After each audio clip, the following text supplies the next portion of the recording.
ದಚ್ಚು ಅವಳ ಕಿವಿ ಹತ್ರ ಅವನ ಬಿಸಿ ಉಸಿರು ತಗಲ್ದಾಗ ದೀಕ್ಷಾ ಒಂದು ಕ್ಷಣ ನಡುಗಿದ್ಲು. ನಾವೊಂದು ಪ್ರಯಾಣ ಮಾಡೋಣ. ಎಲ್ಲಿಗೆ? ಅದನ್ನು ಹೇಳಲ್ಲ, ನೋಡಿ ಆನಂದಿಸು. ಹೆದರಬೇಡ ಹುಡುಗಿ, ಸಂಜೆ ಆಗೋಷ್ಟರಲ್ಲಿ ವಾಪಸ್ ಬರೋಣ, ಸಾಲದಾ? ಸಾಕು. ಅವನು ಅವಳನ್ನು ಎತ್ಕೊಂಡು ಗಾಡಿ ಹಿಂಭಾಗಕ್ಕೆ ಏರಿಸ್ದ. ಗಾಡಿಯ ತುಂಬೆಲ್ಲ ಸೇವಂತಿಗೆ ಹೂಗಳು ತುಂಬಿದ್ವು. ಹಳದಿ ಮತ್ತು ಕೇಸರಿ ಬಣ್ಣದ ಹೂಗಳ ನಡುವೆ ದೀಕ್ಷಾ. ವಿಕ್ರಮ್ ಒಂದು ಕ್ಷಣ ಅವಳನ್ನೇ ನೋಡ್ತಾ ನಿಂತ. ಅದೇ ಹೀಗೆ ನೋಡಿ ರಕ್ತ ಹೀರೋ ಬದಲು ಗಾಡಿ ಓಡಿಸಿ ವಿಕ್ರಮ್ ಅವರೇ. ವಿಕ್ರಮನ ಗಾಡಿ ಮೆಲ್ಲನೆ ಆ ಹಳ್ಳಿಯಿಂದ ಹೊರಡ್ತು. ಮಂಜು ಬಿದ್ದ ಹಳ್ಳಿ ದಾರಿಯಲ್ಲಿ ಅವನ ಎತ್ತುಗಳು ಹಾಗೆಯೇ ಸಾಕ್ತಾ ಇವೆ. ವಿಕ್ರಮ್ ಸಣ್ಣಗೆ ಗುನುಗುನುತ್ತಾ ಹಾಡು ಹಾಡ್ತಿದ್ದಾನೆ. ದೀಕ್ಷಾ ಅವನ ಕುತ್ತಿಗೆ ಕೈ ಹಾಕಿ ಅಪ್ಕೊಂಡು ಹೊರಗಿನ ನೋಟಗಳನ್ನು ಸವಿತಿದ್ದಾಳೆ. ಕಣ್ಣು ಹಾಯಿಸಿದಷ್ಟು ದೂರ ಹರಡಿಕೊಂಡಿರೋ ಸೇವಂತಿಗೆ ತೋಟಗಳ ನಡುವೆ ಅವರು ಹಾಗೆ ಹೋಗ್ತಾ ಇದ್ದಾರೆ. ವಿಕ್ರಮ್ ಅವರೇ, ಈ ಹೂಗಳನ್ನು ನೋಡೋದಕ್ಕೆ ಎಷ್ಟು ಅಂದವಾಗಿದೆ ಅಲ್ವಾ? ಈ ಹೂಗಳಿಗಿಂತ ನಿನ್ನ ತುಟಿಯಲ್ಲಿ ಅರಳೋ ನಗು ಬಹಳ ಅಂದವಾಗಿದೆ ಹುಡುಗಿ. ನಾಚಿಕೆಯಿಂದ ಕೂಡಿದ ಒಂದು ನಗು ಅವಳು ಅವನಿಗಾಗಿ ನೀಡಿದ್ಲು. ಕಾಡು ಬೆಟ್ಟ ಗದ್ದೆಗಳನ್ನೆಲ್ಲ ನೋಡಿ ಅವರ ಗಾಡಿ ಒಂದು ನದಿಯ ದಡದಲ್ಲಿ ಬಂದು ನಿಂತಿತ್ತು. ನನ್ನ ದಚ್ಚುಗೆ ಹಸಿವಾಗ್ತಿದೆಯಾ? ಇಲ್ಲ ಅಂತೀನಾ? ಈಗ ಮಧ್ಯಾಹ್ನ ಆಗ್ತಾ ಬಂತಲ್ಲ, ಒಳ್ಳೆ ಹಸಿವಾಗ್ತಿದೆ. ಅವನು ನದಿಯಿಂದ ಕಲ್ಲುಗಳನ್ನ ಆರಿಸಿ ತಂದು ಒಲೆ ಹೂಡಿ ಬೆಂಕಿ ಹಚ್ಚಿದ. ಗಾಡಿಯಲ್ಲಿದ್ದ ಗೆಡ್ಡೆ ಗೆಣಸುಗಳ ಸಿಪ್ಪೆ ಸುಲಿದು ತೊಳೆದು ಪಾತ್ರೆಯಲ್ಲಿ ನೀರು ಹಾಕಿ ಬೇಯೋದಕ್ಕಿಟ್ಟ. ನಂತರ ಗಾಡಿಯಲ್ಲಿ ಗಾಳ ತೆಗೆದುಕೊಂಡು ಬಂದು ಅದಕ್ಕೆ ಆಮಿಷವನ್ನೊಡ್ಡಿ ನೀರಿಗೆ ಹಾಕ್ತ. ದೀಕ್ಷಾ ಎಲ್ಲವನ್ನ ನೋಡ್ತಾ ಅಲ್ಲಿದ್ದ ಕಲ್ಲಿನ ಮೇಲೆ ಕೂತ್ಲು. ಏನಾದರೂ ಸಿಕ್ತಾ ವಿಕ್ರಮ್ ಅವರೇ? ಅಥವಾ ಗಾಳ ಹಿಡ್ಕೊಂಡು ಕೂರೋದೇ ಆಗುತ್ತಾ? ತಕ್ಷಣ ಗಾಳದಲ್ಲಿ ಏನೋ ಭಾರ ಅನಿಸಿದ ತಕ್ಷಣ ವಿಕ್ರಮ್ ಅದನ್ನು ಎಳೆದು ಮೇಲೆತ್ತದ. ದೊಡ್ಡ ಗಾತ್ರ ಹೊಳೆ ಮೀನದು. ಏನು ದಚ್ಚು, ಈಗ ಅರ್ಥ ಆಯ್ತಾ? ಸರಿಯಾಗಿ ಗಾಳ ಹಾಕಿದ್ರೆ ಯಾವ ಮೀನು ಬೇಕಾದರೂ ಸಿಗುತ್ತೆ ಅಂತ. ಹೌದು ಮಹಾಪ್ರಭು, ನಾನು ಹೇಳಿದ್ನೆಲ್ಲ ವಾಪಸ್ ಪಡೆದಿದ್ದೀನಿ. ವಿಕ್ರಮ್ ಆ ಮೀನನ್ನು ತೊಳೆದು ಸ್ವಚ್ಛ ಮಾಡಿ ಒಳ್ಳೆ ಅರಿಶಿನ, ಮೆಣಸು, ಶುಂಠಿ, ಬೆಳ್ಳುಳ್ಳಿ ಎಲ್ಲವನ್ನ ಸೇರಿಸಿ ಅರೆದ ಮಸಾಲೆಯನ್ನು ಅದಕ್ಕೆ ಪೂರ್ತಿ ಹಚ್ಚಿ ಬಾಳೆ ಎಲೆಯಲ್ಲಿ ಸುತ್ತಿ ಸುಡೋದಕ್ಕಿಟ್ಟ. ಆ ಸಮಯದಲ್ಲಿ ಬೆಂದಿದ್ದ ಗೆಣಸಿನ ನೀರನ್ನು ಬಸಿದು ಪಾತ್ರೆಗೆ ಹಾಕ್ದ. ಮೀನು ಸುಡುವಷ್ಟರಲ್ಲಿ ಗೆಣಸಿಗೆ ಒಂದು ಚಟ್ನಿ ಕೂಡ ಮಾಡ್ದ. ಸಣ್ಣ ಈರುಳ್ಳಿ, ಹಸಿಮೆಣಸು ಮತ್ತು ತೆಂಗಿನೆಣ್ಣೆ ಎಲ್ಲವನ್ನ ಸೇರಿಸಿ ಒಂದು ಚಟ್ನಿ. ಆಹಾ ವಿಕ್ರಮ್ ಅವರೇ, ಬಾಯಲ್ಲಿ ನೀರು ಬರ್ತಿದೆ, ಬೇಗ ಕುಡಿ. ಇರು ಹುಡುಗಿ, ಅವಸರ ಬೇಡ, ಈ ಮೀನು ಆಗಿದೆಯಾ ಅಂತ ನೋಡ್ತೀನಿ. ಆಹಾ, ಒಳ್ಳೆ ಮಸಾಲೆಯಲ್ಲಿ ಸುಟ್ಟು ಮೀನಿನ ವಾಸನೆ ಅವ್ರ ಮೂಗಿಗೆ ಅಪ್ಪಳಿಸ್ತು. ಒಂದು ತಟ್ಟೆಗೆ ಗೆಣಸು, ಚಟ್ನಿ ಮತ್ತು ಸುಟ್ಟು ಮೀನಿನ ತುಂಡನ್ನು ಇಟ್ಟು ವಿಕ್ರಮ್ ದೀಕ್ಷಾಳ ಕಡೆ ನೋಡ್ದ. ಅವಳು ಸಂತೋಷದಿಂದ ಅದನ್ನು ಪಡೆದು ತಿನ್ನೋದಕ್ಕೆ ಶುರು ಮಾಡಿದ್ಲು. ವಿಕ್ರಮ್ ಕಣ್ಣು ಮಿಟಕಿಸ್ದೆ ಅವಳು ತಿನ್ನೋದನ್ನೇ ನೋಡ್ತಾ ಕೂತ. ವಿಕ್ರಮ್ ಅವರೇ, ನೀವ್ಯಾಕೆ ತಿಂತಿಲ್ಲ? ನೀನು ತಿಂದಾಗ ನನ್ನ ಹೊಟ್ಟೆ ಮತ್ತು ಮನಸ್ಸು ತುಂಬಿತು ದಚ್ಚು. ಅದು ಹಾಗಲ್ಲ. ಅವಳು ಗೆಣಸನ್ನು ಚಟ್ನಿಯಲ್ಲಿ ಅದ್ದಿ ಮೀನಿನ ಜೊತೆ ಅವನ ಕಡೆಗೆ ಚಾಚಿದ್ಲು. ಅವನು ಅವಳು ಬೆರಳನ್ನು ಸೇರಿಸಿ ಚಪ್ಪರಿಸುತ್ತಾ ಅವಳಿಂದ ಆಹಾರವನ್ನು ತಿಂದ. ಕೊನೆಯಲ್ಲಿ ತಿಂದ ಗೆಣಸಿನ ಒಂದು ಪುಡಿ ಅವಳ ತುಟಿಗೆ ಅಂಟ್ಕೊಂಡಿದ್ದಾಗ ಅವನು ತನ್ನ ತುಟಿಯಿಂದ ಅದನ್ನು ತೆಗೆದ. ಅವಳು ಅವನಿಂದ ಬಿಡಿಸ್ಕೊಳ್ಳಲು ನೋಡಿದ್ರೂ ಫಲ ಆಗಲಿಲ್ಲ. ಆ ದೀರ್ಘವಾದ ಚುಂಬನದಲ್ಲಿ ಅವಳು ಕರಗಿ ಹೋದ್ಲು. ಕೊನೆಗೆ ಅವಳಿಗೆ ಉಸಿರಾಡಲು ಕಷ್ಟವಾದಾಗ ಅವನು ಅವಳಿಂದ ದೂರ ಸರಿದ. ಏನು ಹುಡುಗಿ, ಈ ವಿಕ್ರಮನ ಸೊತ್ತು ನೀನು, ಅದಕ್ಕೆ ಸಂಕಟ ಪಡಬೇಡ ಆಯಿತಾ? ಮತ್ತೆ ಬಹಳ ಸಮಯ ಅವರಲ್ಲಿ ಕಳೆದ್ರು. ಹೋಗೋಣ ವಿಕ್ರಮ್ ಅವರೇ, ಸಂಜೆ ಆಗುವಷ್ಟರಲ್ಲಿ ವಾಪಸ್ ಹೋಗಬೇಕಲ್ಲ. ಹೋಗೋಣ ಹುಡುಗಿ, ನಾವಿನ್ನೂ ಒಂದು ಜಾಗಕ್ಕೆ ಹೋಗಬೇಕಿದೆ. ಅಯ್ಯೋ, ವಾಪಸ್ ಹೋಗೋದಕ್ಕೆ ತಡ ಆದರೆ? ಇಲ್ಲ, ನೀನು ಬಾ. ಅಲ್ಲ, ನಾವು ಎಲ್ಲಿಗೆ ಹೋಗ್ತಿದ್ದೀವಿ ವಿಕ್ರಮ್ ಅವರೇ? ನಾನೇನೋ ತೋರಿಸೋದಕ್ಕಿದೆ, ಬಾ ಹೋಗೋಣ. ಅಲ್ಲಿ ಏನಿದೆ ನೋಡೋದಕ್ಕೆ? ಅಲ್ಲಿಯೇ ನೋಡೋದಿರೋದು. ನೋಡೋದನ್ನು ನೋಡಿಯೇ ತಿಳಿಬೇಕು, ಹೇಳಿದರೆ ಅದರ ಮಜಾ ಇರೋದಿಲ್ಲ. ಅದನ್ನು ಹೇಳುವಾಗ ಅವನಲ್ಲಿ ಇನ್ನೊಂದು ಭಾವ ಇತ್ತು. ಕತ್ತಲು ತುಂಬಿದ ದಾರಿಯಲ್ಲಿ ವಿಕ್ರಮ್ನ ಎತ್ತುಗಳು ಓಡಿದ್ವು. ಬಿದಿರು ಮೆಳೆಗಳಿಸದ್ದು ಅವಳಲ್ಲಿ ಭಯ ತುಂಬಿತು. ಎಲ್ಲಿಂದಲೋ ವಿಚಿತ್ರವಾದ ಕೆಲವು ಶಬ್ದಗಳು. ಅವಳು ವಿಕ್ರಮ್ನನ್ನು ಬಿಗಿಯಾಗಿಡ್ಕೊಂಡ್ಳು. ಗಾಳಿಯಲ್ಲಿ ಎಲ್ಲಿಂದಲೋ ಬಿಳಿ ಸುವಾಸನೆ, ಹೂವಿನ ಘಾಟು ವಾಸನೆ ಅವಳ ಮೂಗಿಗೆ ಬಡಿತು. ವಿಕ್ರಮ್ ಅವರೇ, ನಾವು ವಾಪಸ್ ಹೋಗೋಣ. ನನಗೇನೋ ಭಯ ಆಗ್ತಿದೆ. ಈ ಹೂವಿನ ವಾಸನೆ ಎಲ್ಲ. ಹ್ಞೂ, ದೊಡ್ಡ ಕೆಂಪು ಹೂಗಳಿರೋ ಈ ಮರ ಇಲ್ಲಿ ಮಾತ್ರ ಇರೋದು. ಈಗದು ಹೂ ಬಿಡೋ ಸಮಯ. ನೀನು ಹೆದರಬೇಡ, ನಾನಿದ್ದೀನಿ ಜೊತೆ. ಸುತ್ತಲೂ ಕತ್ತಲು ಕವಿದಿದೆ. ಎತ್ತಿನ ಗಾಡಿಯಲ್ಲಿ ತೂಗಾಡ್ತಿರೋ ದೀಪದ ಸಣ್ಣ ಬೆಳಕು ಮಾತ್ರ. ಎತ್ತುಗಳು ಏನೋ ಶಬ್ದ ಮಾಡ್ತಾ ಎಲ್ಲಿಯೋ ಹೋಗಿ ನಿಂತವು. ಇಳಿಯಮ್ಮ ದಚ್ಚು, ನನಗೆ ಭಯ ಆಗ್ತಿದೆ ವಿಕ್ರಮ್ ಅವರೇ, ನಾವು ಹೋಗೋಣ. ಇಳಿಯಮ್ಮ, ಹೇಳಿದೀಳಿ. ವಿಕ್ರಮನ ಅರಚಾಟಕ್ಕೆ ಬೆಚ್ಚಿ ಬಿದ್ದ ಅವಳು ಗಾಡಿಯಿಂದ ಹೊರಗಿಳಿದ್ಲು. ಅವಳು ಗಾಡಿಯಿಂದ ಇಳಿದ ತಕ್ಷಣ ಬಹಳಷ್ಟು ಕೆಂಪು ಹೂಗಳು ಅವಳ ಮೇಲೆ ಬೀಳುತ್ತಿದ್ವು. ಅವಳು ಭಯವನ್ನು ಕಂಡು ವಿಕ್ರಮನಿಗೆ ನಗು ಬಂತು. ಅವನು ಮರದ ಕಡೆ ನೋಡಿ ಜೋರಾಗಿ ಕರೆದ.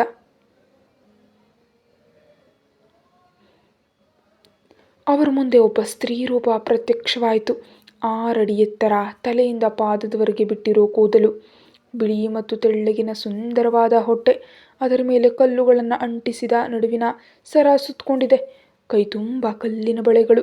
ಅವಳು ನಗುವಾಗ ಆ ಬಳೆಗಳ ಸದ್ದು ಅಲ್ಲಿ ಪೂರ್ತಿ ಮೊಳಗ್ತು. ತನ್ನ ಮುಂದೆ ನಿಂತಿರೋ ಆ ಭಯಾನಕ ರೂಪವನ್ನು ಭಯದಿಂದ ನೋಡಿ ವಿಕ್ರಮನ ಹಿಂದೆ ಅಡಕ್ಕೊಳ್ಳಲು ದೀಕ್ಷಾ ಪ್ರಯತ್ನಿಸ್ತಾ ಇದ್ಲು. ತನ್ನ ಹಿಂದೆ ಅಡಗಲು ನೋಡಿದವಳನ್ನು ಅವನು ಎಳೆದು ತನ್ನ ಮುಂದೆ ನಿಲ್ಲಿಸ್ದ. ವಿಕ್ರಮ್ ಅವರೇ, ನನ್ನ ಯಾರಿಗೂ ಕೊಡಬೇಡಿ ವಿಕ್ರಮ್ ಅವರೇ, ನನಗೆ ಭಯ ಆಗ್ತಿದೆ. ಇವಳು ಯಾರು ಅಂತ ನಿನಗೆ ಗೊತ್ತಾ? ದೀಕ್ಷಾ ಇಲ್ಲ ಅಂತ ತಲೆಯನ್ನು ಅಲ್ಲಾಡಿಸಿದ್ಲು.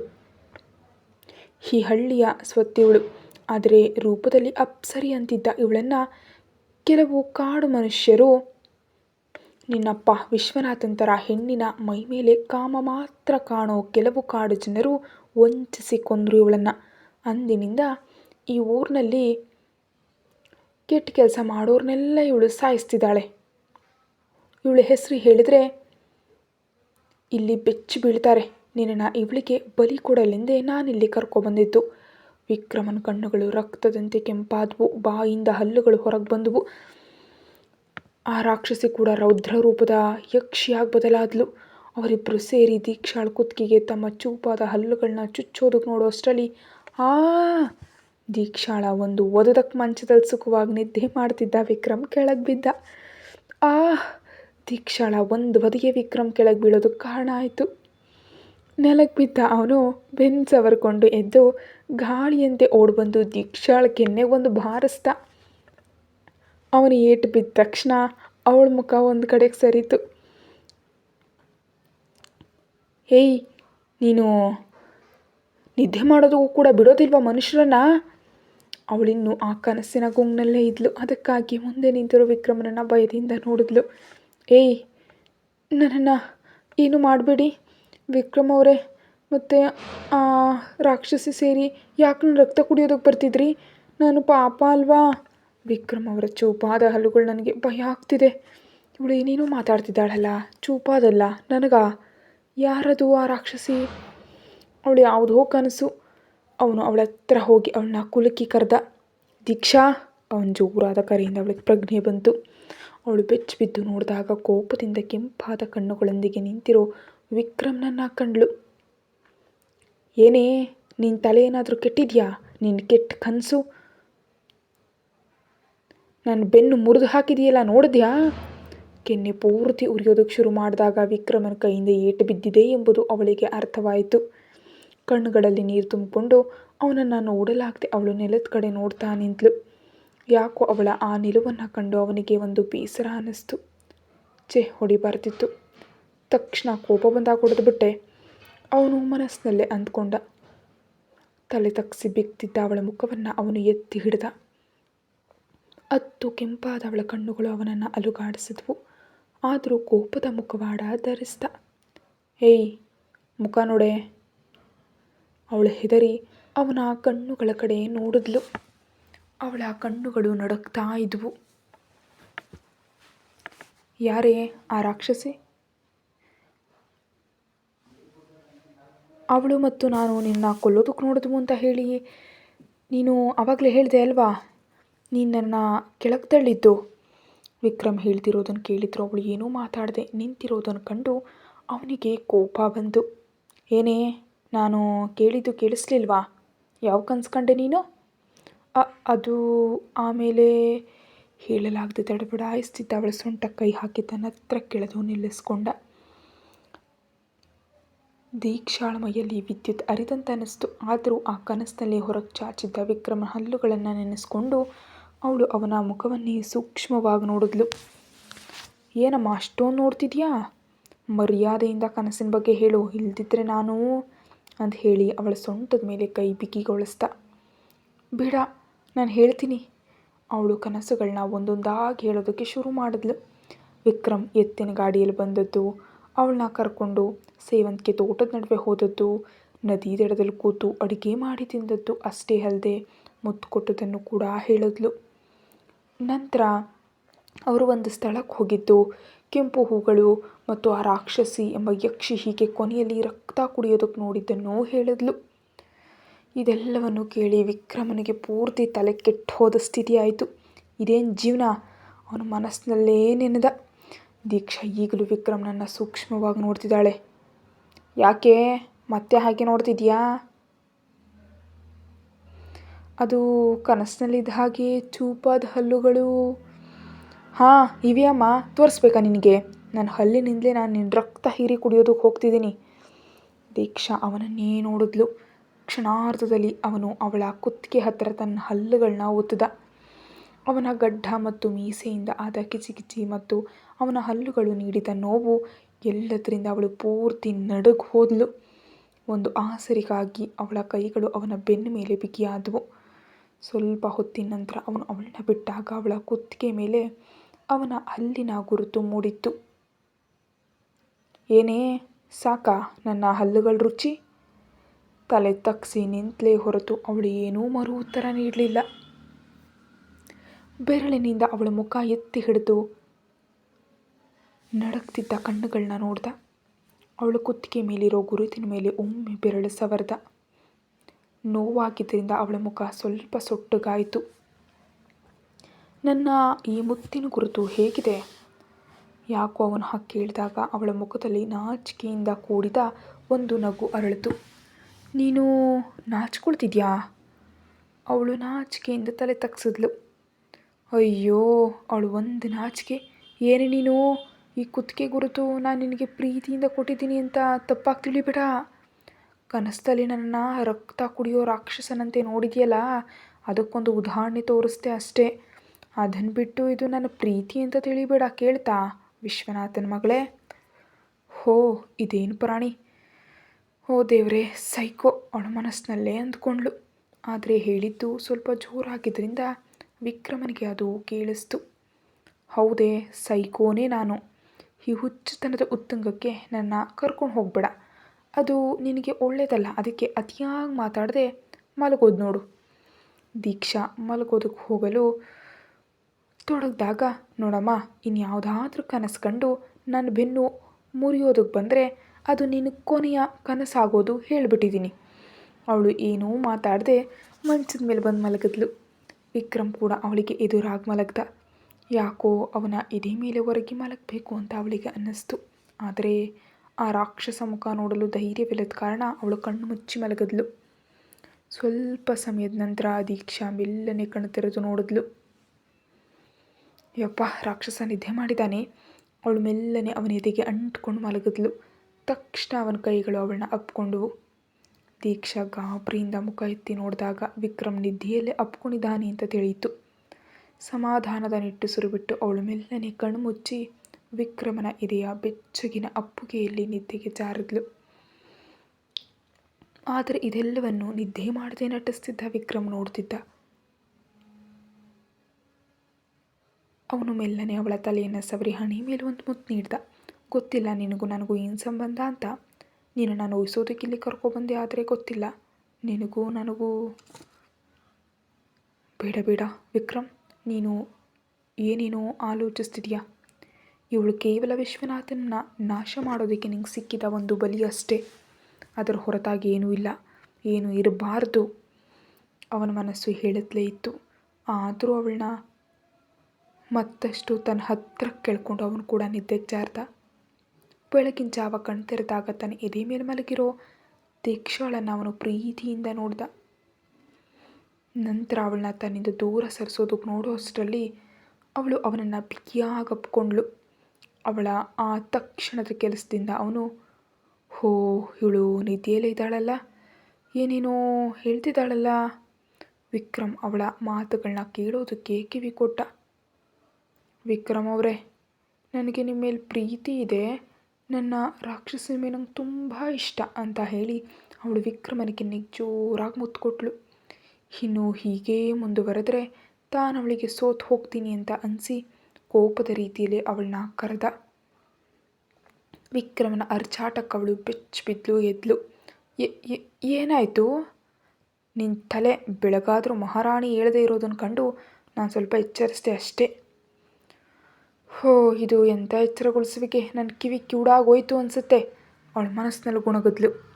ತನ್ನನ್ನು ಕೋಪದಿಂದ ನೋಡ್ತಿದ್ದ ವಿಕ್ರಮ್ನನ್ನು ಕಂಡು ಅವಳು ಬೇಗ ಎದ್ದು ಬಟ್ಟೆ ಹಿಡಿದು ಫ್ರೆಶ್ ಆಗೋದಕ್ಕೆ ಹೋದ್ಲು.